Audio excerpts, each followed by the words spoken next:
Graça e paz, amados de Deus, você está aqui no nosso canal. E nessa feita, nós já queremos pedir para você se inscrever, se você não é inscrito, e você assistir todo o conteúdo para que assim o YouTube possa recomendar esse vídeo para mais pessoas ainda, tá certo? Nós queremos trabalhar nesta feita, amados, sobre o inimigo da nossa alma, né? O Satanás, o diabo, e ainda tem aqueles que o chamam de Lúcifer, né? Nós queremos trabalhar quem é esse inimigo da nossa alma, quem é esse adversário, né? E se Ezequiel 28 e Isaías 14 fala sobre essa pessoa, tá certo?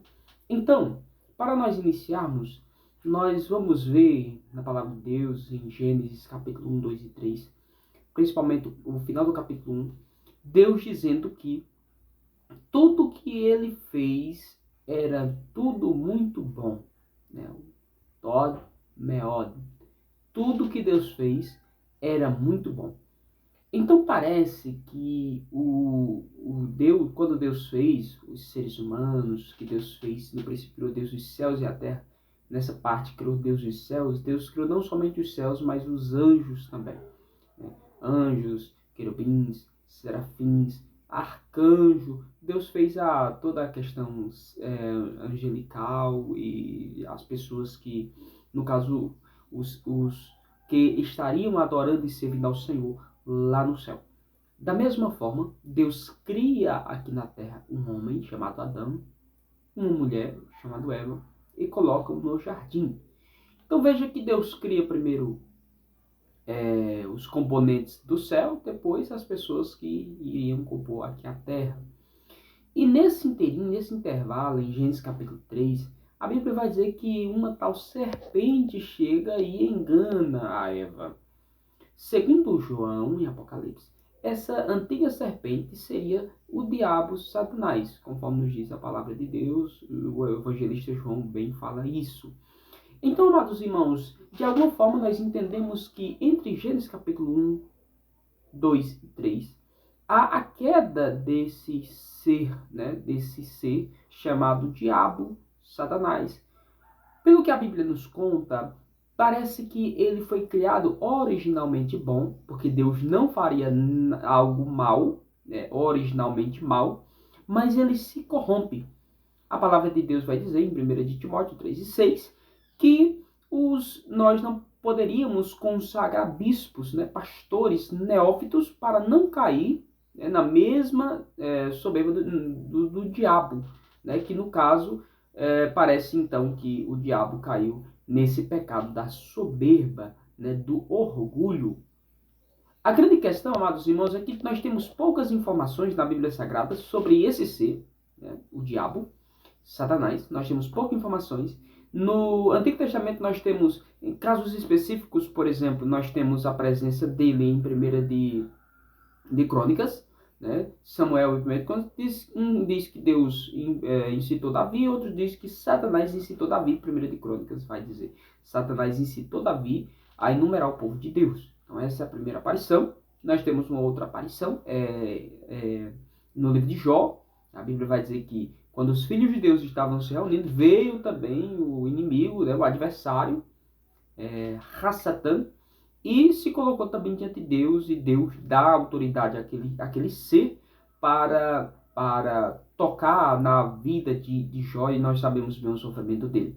Então veja que há poucas referências, exatamente em Zacarias capítulo 3, né, que vai dizer que Satanás estava ali do lado de Josué para lhe acusar, né, e Deus disse naquele momento que ia purificar, né, o sumo sacerdote Josué, porque ele estava com vestes sujas e o diabo estava ali acusando, mas Deus iria purificar. Então veja que há 3 citações apenas no Antigo Testamento sobre o ser do diabo, sobre a pessoa do diabo.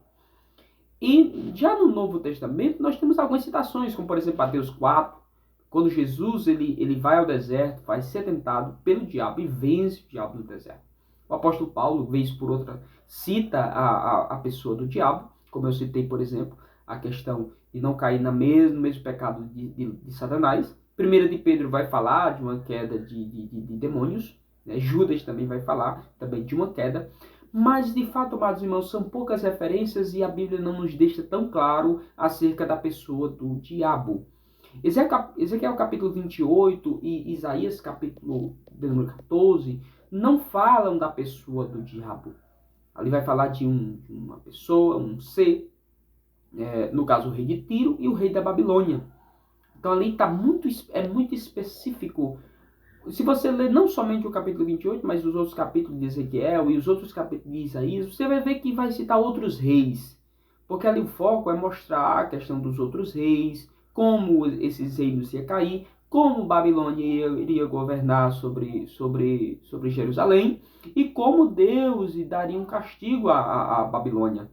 Então, de fato, Ezequiel capítulo 28, Isaías capítulo 14, parece não falar sobre a pessoa do diabo, tá certo? Mas há textos específicos, principalmente no Novo Testamento, nos dá a entender que o diabo é um adversário, que o diabo ele foi criado originalmente bom, que o diabo ele é o adversário de Deus, que ele luta, que ele brama como leão procurando quem possa tragar os cristãos fracos. Mas que o dia da sua derrota está garantido para a Igreja de Cristo. Romanos vai dizer que Deus em breve esmagará Satanás debaixo de nossos pés. Né? E o importante para nós, amados irmãos, não é saber se de fato ele era um cantor. Né? A Bíblia não vai dizer que ele era um cantor. A Bíblia não vai dizer que ele era um regente. A Bíblia não vai dizer isso. Né? A Bíblia apenas vai dizer que ele era um anjo, originalmente criado bom, mas que depois se corrompe e agora se tornou em demônios. Né? Demônios e ele sendo o chefe, o maioral dos demônios. E que atua, que trabalha contra a Igreja de Cristo. Um outro ponto importante, amados irmãos, que nós precisamos falar aqui, que o diabo, o nosso adversário, o inimigo, ele não é um Deus, ele é uma criatura.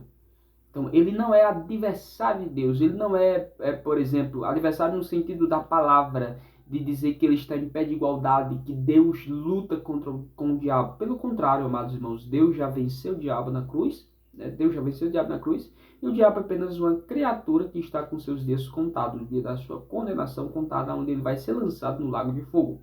Então nós não precisamos nem superestimar o diabo, achar que ele é poderoso, que ele é forte, a ponto de nós ficarmos com medo dele, mas também não podemos subestimar, achar que podemos zombar dele, xingar ele, como dizia um pregador aí, pegar o focinho dele e largar no chão. Não precisamos fazer nenhum nem outro.